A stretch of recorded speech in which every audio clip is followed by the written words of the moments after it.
It was a cold, silent night when Kumar found himself unable to sleep.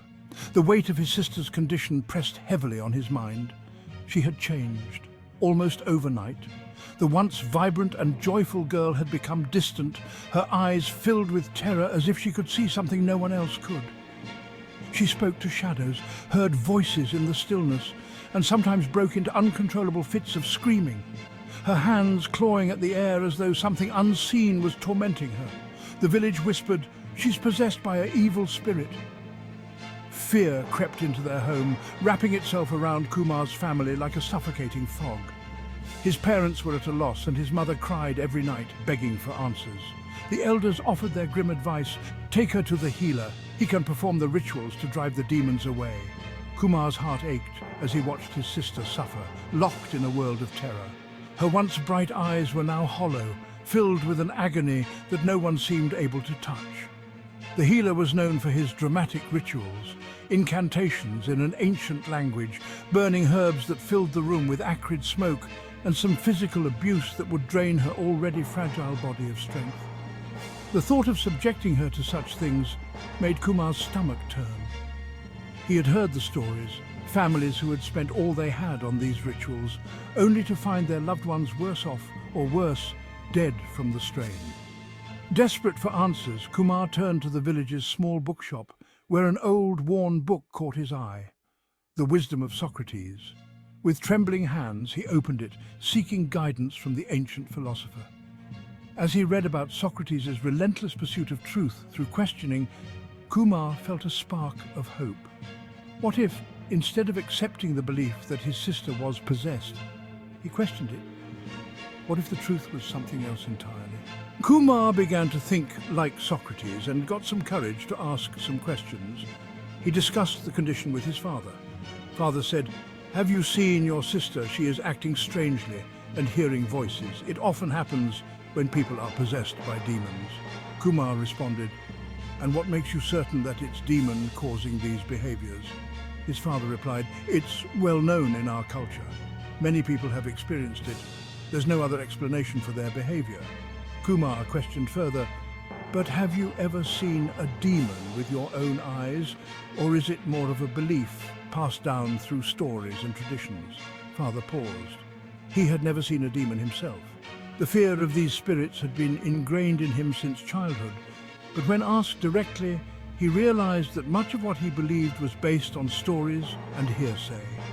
He admitted, "I haven't seen one myself, but there are countless stories where people have encountered them.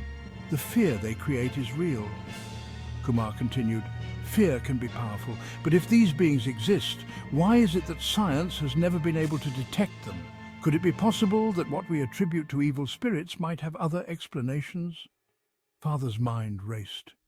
Could it be that his sister's condition had a medical or psychological cause, rather than a supernatural one?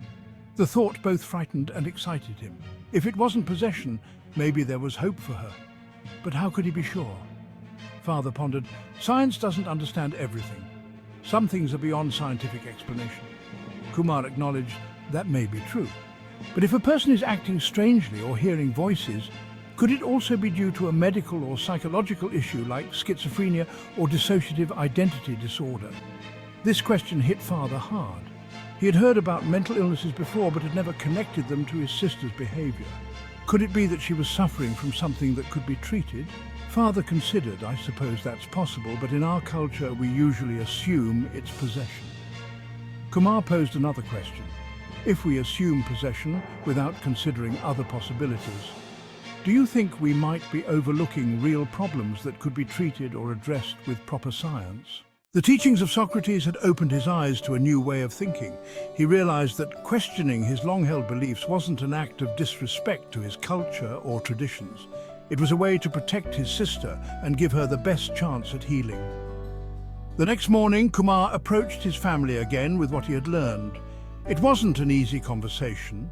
His parents were skeptical, and his elders were resistant to the idea of seeking medical help instead of turning to a healer. But Kumar persisted. He explained how modern treatments had helped countless people with similar symptoms and how falling into the hands of a healer could ruin them both financially and emotionally.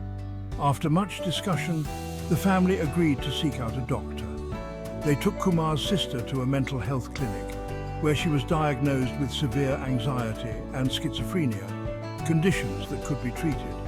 Through a combination of medication and therapy, her condition began to improve. The process wasn't easy. There were setbacks and moments when they feared the treatment wouldn't work. But slowly, over weeks and months, Kumar saw the sister he had known and loved begin to return. Her once haunted eyes softened, and she started to smile again, albeit cautiously.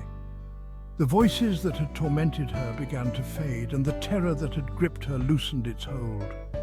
Kumar knew they had a long road ahead, but for the first time in a long time he felt hope.